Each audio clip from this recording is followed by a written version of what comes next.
जी, आज के बजट को लेकर लोग आपकी प्रतिक्रिया जानना चाहते हैं कि आपने बजट को किस तरह से देखा। मिर्जा जी, हम लोग तो कोई अर्थशास्त्री नहीं है, ना इतने ज्ञाता हैं, और हम तो गांव में बैठे हुए आदमी की बात करते हैं कि भाई जब बजट आता है तो आदमी सोचता है कि नमक, तेल, दाल, चावल और गैस के सिलेंडर ये सस्ता हुआ कि नहीं हुआ, और उससे उसको इस चीज़ से मतलब है। इसके अलावा फिर वो अगर कुछ देखता है तो देखता है कि अगर तनख्वाह नौकरी पेशा है तो उसमें कितना छूट मिली है आयकर में। बस यही 3-4 के बाद ज़्यादा सोच नहीं पाता। फिर कल अखबार में छपेगा, 2 जगह रुपये का सिक्का बना रहेगा, लिखा रहेगा रुपया आता है, रुपया जाता है। ये अर्थशास्त्री लोग उसमें अपना कुछ समझाए रहते हैं। वो सब फोटो वोटो देख के आदमी फिर अगले दिन से काम अपने जीवनचर्या पे चला जाता है। तो बजट को हम लोग अब इसी रूप से देख सकते हैं। ब्रजेश जी, हर आदमी की उम्मीद यह है इस देश में कि कोई भी चीज़ महंगी ना हो, क्योंकि भारत को गरीबों का मुल्क माना गया।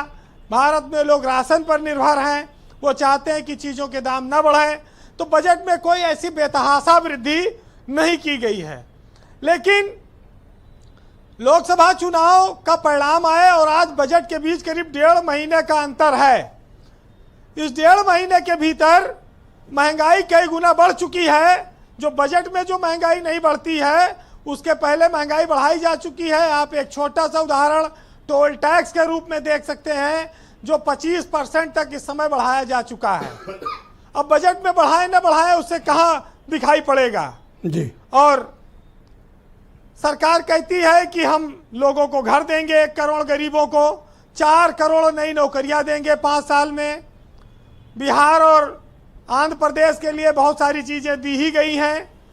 उस शिक्षा पर लोन का उन्होंने बढ़ा दिया है, 10 लाख से 20 लाख कर दिया। लेकिन प्राइवेट स्कूलों की बेतहाशा फीस वृद्धि पर रोक लगाने की कोई भी स्कीम नहीं आई है। भारत में 7% की दर से आर्थिक विकास तरक्की की उम्मीद जताई गई है इस बजट में, लेकिन आज शेयर बाजार बेतहाशा गिरा है। कहा जाए तो टूट गया, डूब गया, और लोगों के करीब 10 लाख करोड़ रुपए डूब गए हैं।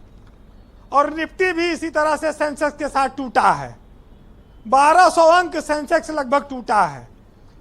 तो दोनों चीजें पैरेलल चल रही, बड़ी विचित्र बात है जी। सरकार एक तरफ दावा कर रही कि बजट बहुत अच्छा है, दूसरी तरफ बजट से व्यापार जगत और सरकार की तमाम संस्थाओं की जो संकेत हैं वो डाउनफॉल की ओर दे रहे हैं, इशारा कर रहे हैं कि उत्साह नहीं जगा पा रहे हैं। अब बात आती है किसान की। जिस प्राकृतिक खेती की बात आपने की है, उस प्राकृतिक खेती में सबसे बड़ी बात यह है कि इस खेती का अधिकतर लाभ किसान के बजाय कंपनियों को है। इसका लाभ किसान को बहुत कम है और उसकी तमाम सारे कारण हैं। जब कृषि पर चर्चा होगी तो मैं इसको विस्तार से आपको बताऊंगा जी।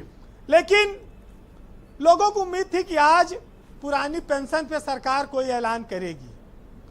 किसान अन्नदाता जिसको हम बहुत कुछ कहते हैं, इस बात की उम्मीद थी कि आज प्रधानमंत्री फसल बीमा योजना पर कुछ बढ़ाया जाएगा। जो फसलों के लाभकारी मूल्य हैं उस पर बजट में कुछ और बढ़ोतरी की जाएगी, उस पर कुछ कहा जाएगा। लेकिन इन बिंदुओं को छुआ नहीं गया।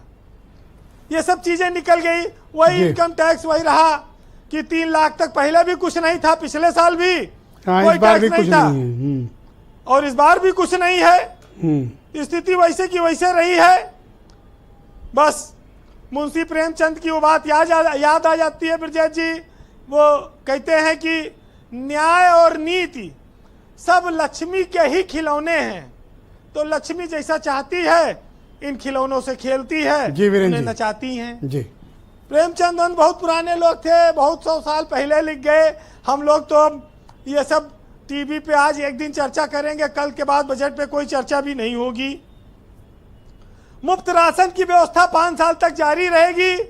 सरकार ने इस बात को पुख्ता कर दिया है। और मिडिल क्लास के लिए क्रेडिट कार्ड है, बैंक से लोन लियो और ऑनलाइन खरीदारी करो। आदमी दिन भर रेलिया बैरन पिया को लिए जाए रहे परदेश में खटे, यहाँ घर में औरतें अपना ऑनलाइन खरीद रही हैं जूता चप्पल साड़ी और बच्चों के काफी लिए कुछ व्यक्तिगत तकलीफ आपकी निकल रही है ये सब ब्रजेश जी नहीं अरे, पीड़ा समझ सकते हैं इस आपकी। देश में बहुत लोग भाई जब यहाँ आदमी रेलिया परदेश बैरन गया खटे जा है, रहे हैं और वहाँ ऑनलाइन चल रहा है। नहीं, ये जो पीड़ा है आपकी समझ में आ रही है। अरे हमारे बुजुर्गों ने 10 पैसा में चूरन की 2 पुड़िया वाले दिन भी देखे हैं। बहुत सारी चीजें, तब बजट वजट कहाँ, तब तो सब ऐसे ही था। इस देश में तकनीकी इतनी बढ़ गई, उसके साथ पेचीदगियां भी बढ़ गई।